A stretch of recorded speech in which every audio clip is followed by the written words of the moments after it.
Yeah. Thank you.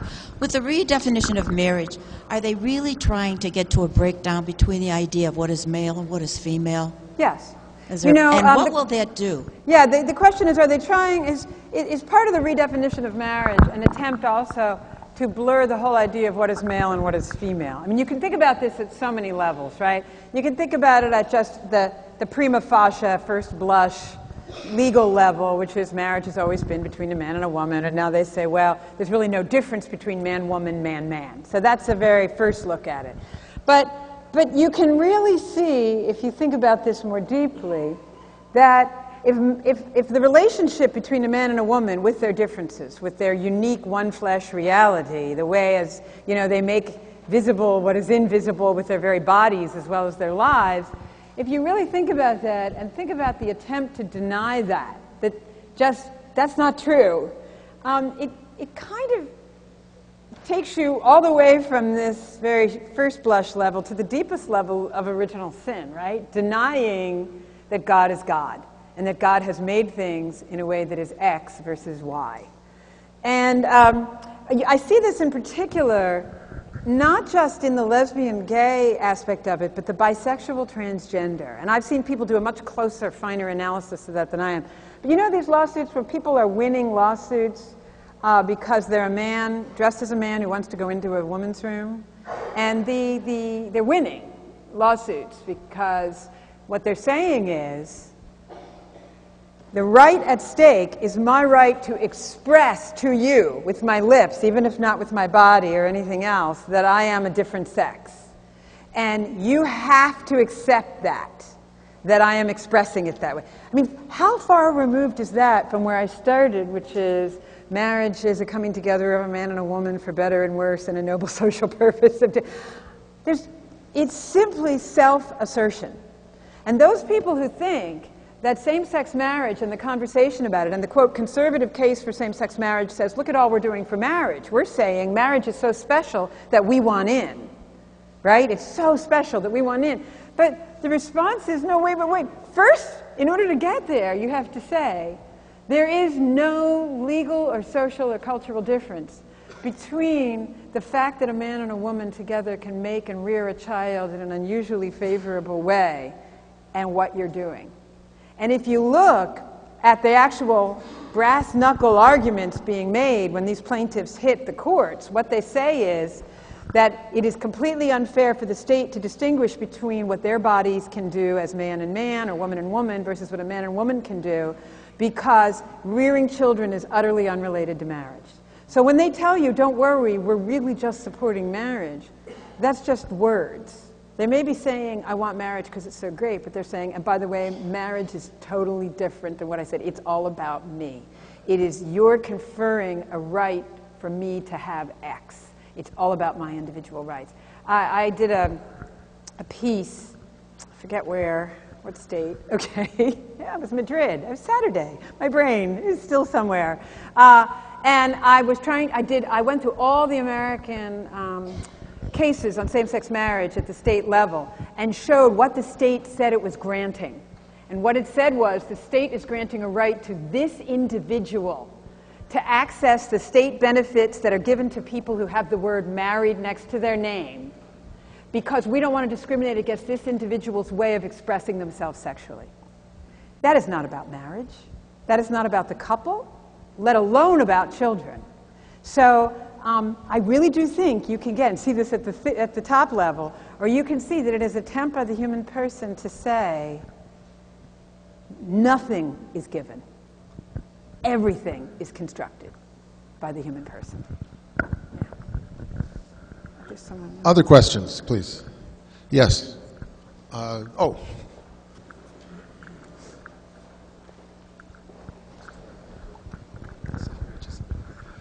I just kind of wanted to get your opinion on how you saw these new cases that are being won, this one you mentioned with the transgender, along with others, and how potentially in the future they may impact precedents in subsequent cases, or law for that fact. And just or what? Or the law itself. Right. And just kind of get your opinion on that. Yeah. this goes to that slide where I said, is the old law still good law in a way? Like, what you have is law on the books that says marriage is special because of what a man and a woman do in marriage and because children are formed in marriage. And now cases that say, but it's no more special than any manner of sexual expression. They're both existing. We're at a crossroads. and at this point, let's be frank, it all comes down to Justice Kennedy. We know we have 4 votes in the Supreme Court for a holding that says that the Constitution is not just a grab bag of rights that 5 justices get to make up. We know we have that. We have 4 justices that basically treat the Constitution like a grab bag. And then there's Justice Kennedy, who goes back and forth, okay? And when arguments to the Supreme Court on this are made, I can tell you, because sometimes I end up participating in this, when you're a law professor, you end up mooting your fellow professors who go and argue to the court. And I've been participated in moot sessions, even at lower court levels, where at 8 hours will be taken up with pretender Justice Kennedy. What would Justice Kennedy say or do here? And so, let me just tell you, I don't know where it's going to come out. My inclination is that Justice Kennedy, if I'm wrong on this, you're just going to be so mad, but my inclination is that after Roe versus Wade and the debacle wasn't just the abortions, that was bad enough, but the other debacle was that every presidential election, right, is really just a fight over judges now. Let's face it, presidents don't do too much one way or another. Economies, you know, mostly. You do have some major big pieces of legislation that can be an exception to my rule, but bigger forces than just presidents. Presidential elections have become fights over who's on the court, because the court gets to direct such gigantic swaths of our life. Roe versus Wade did that. Roe did that. You have the fact that once Roe made up stuff out of the Constitution, other people tried to make stuff up and stick it in the Constitution. Roe did that. When the Supreme Court had the chance in the Vaco versus Quill and the Washington versus Glucksberg cases in the 1990s to answer the question, is there a right to kill yourself? If you read between the lines and some in the lines in those cases, the Supreme Court said, oh man, we totally suffered by putting abortion in the Constitution. And we've been acting as a super legislature on tiny little laws that everybody brings to us since that time.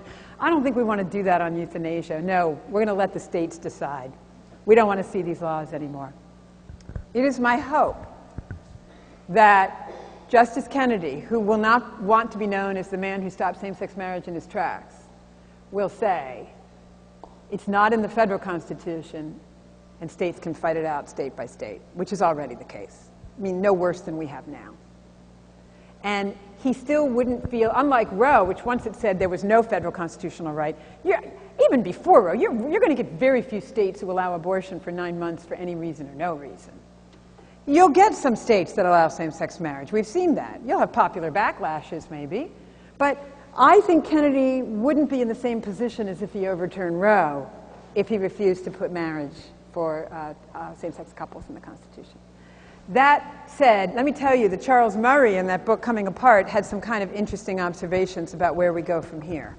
One of the things he said is something that I've been saying for years, and I hope he's right, that people are going to finally see that you can't actually attack the problems of poverty and a failing economy and racial and socioeconomic and divides between new and old immigrants unless you start thinking about the family.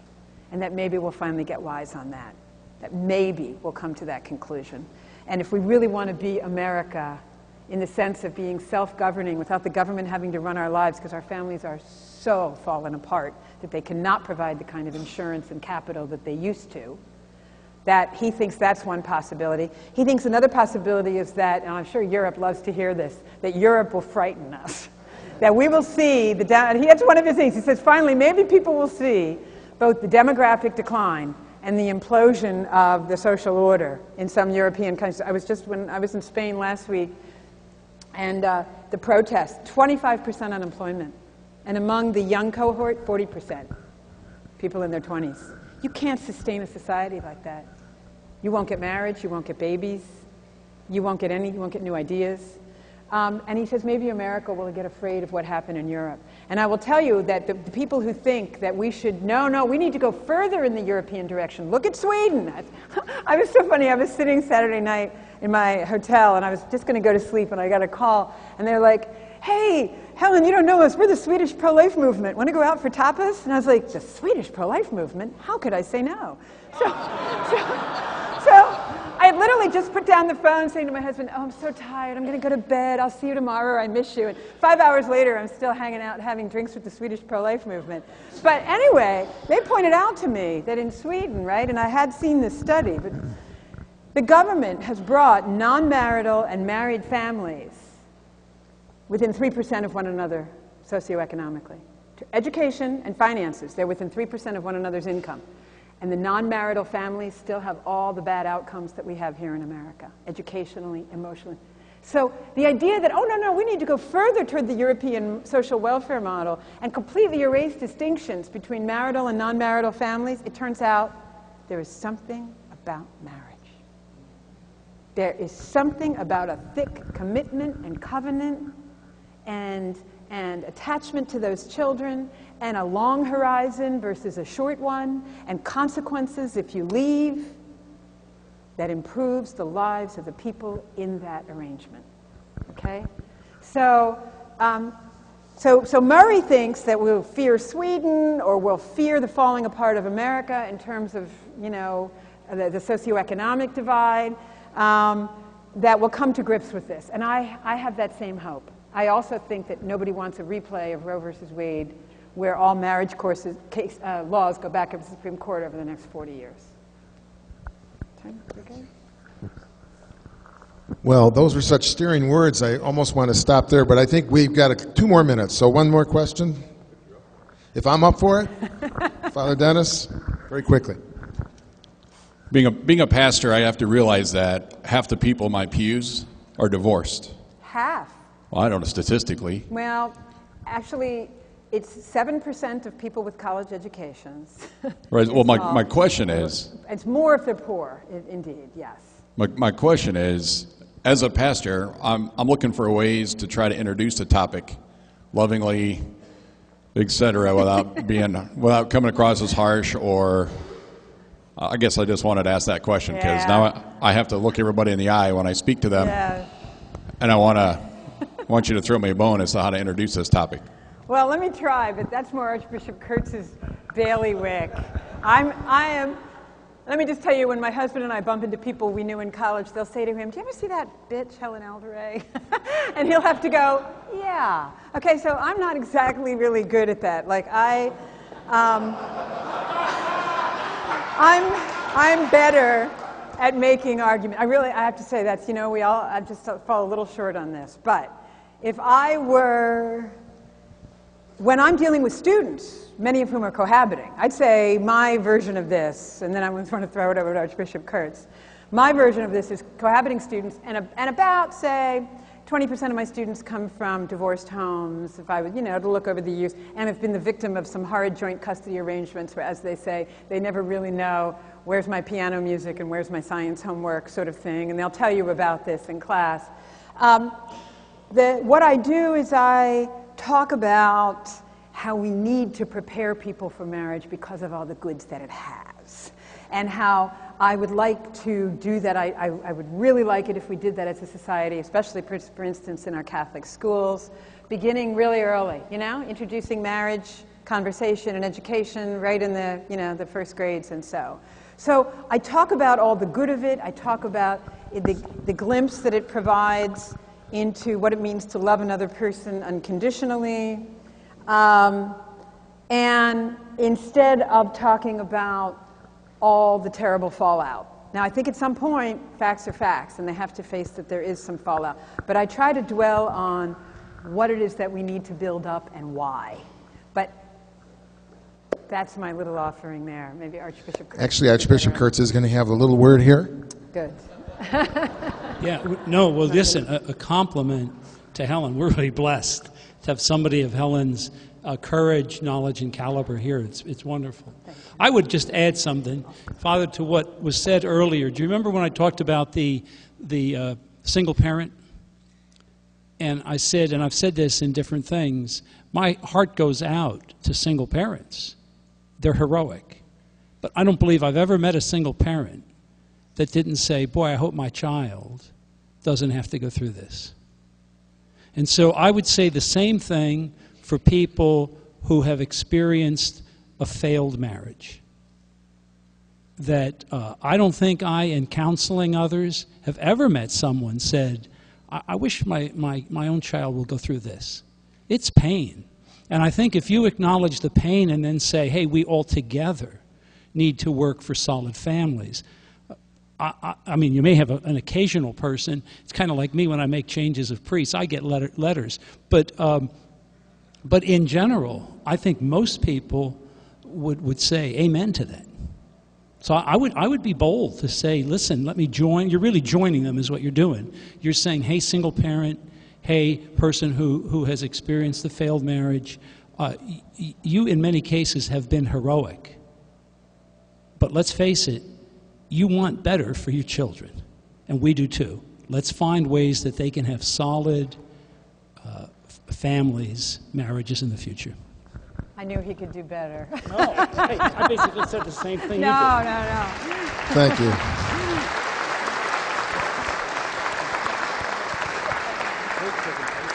I do want those slides. Well, I'm glad those two got up together at the end because it was a perfect combination of coming to the same point from different starting places and uniting. And so in terms of this afternoon, could we have another round of applause, please, for Helen?